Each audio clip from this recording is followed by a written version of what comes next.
ఎట్లున్న భాగ్యం?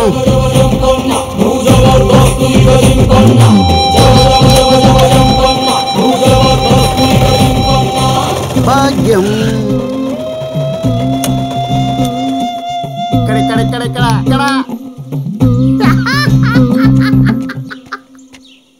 గుర్తుపట్లే?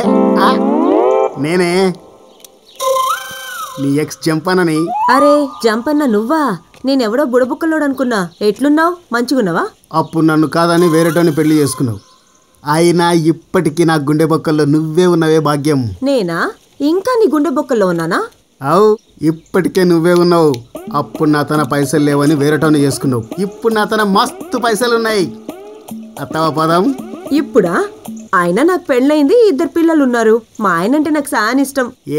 మీ ఆయన కడ మంచిగా చూసుకుంటుందా?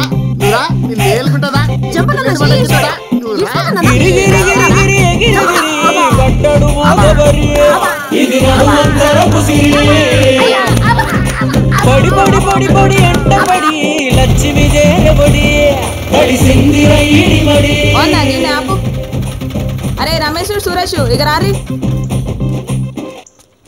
గిద్దింపుర్రా. రే మెల్లగా పట్టుకరారా.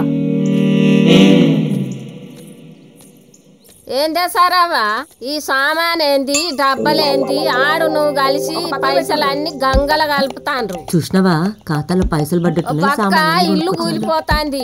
నా మాట అంటే మీకు లెక్కే లేదు. ఈ కొడుకు చెప్పు, నాకెందుకు చెప్తాను? అగ్గోకు దొరికినా నన్ను అంటానవా? నువ్వేం చేస్తావు? నీ మొగన్ని నువ్వు అతుపులో పెట్టుకోవా? తల్లి మాటనే వింటలేడు, పిల్ల మాట వింటాడు.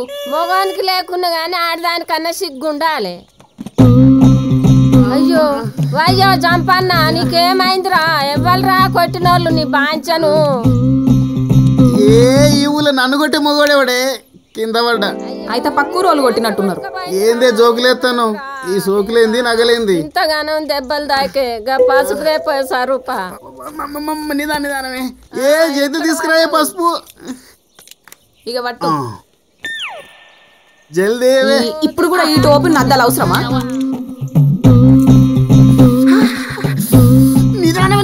అయ్యో ఇంతనన్నా సిగ్గులేదా నీకు? నల్ల మొక్క పోడ ఆడబడ్డప్పుడు దెబ్బలు దాకేడుతంటే ఈయన దాకినే ఇంకేనన్నా దాకినే మంచిగా అయింది. ఎవడో మంచి కొట్టిండు. నీకు చల్లగా అవుతుంది కదా. ఉండకాడు ఉండక ఏమో సోకుల పడకుండా వెండు. పైసలు వచ్చిన చెప్పినవుతి కొడుకు దెబ్బలు తగిలినాయి, జిట్టు తీయాలి.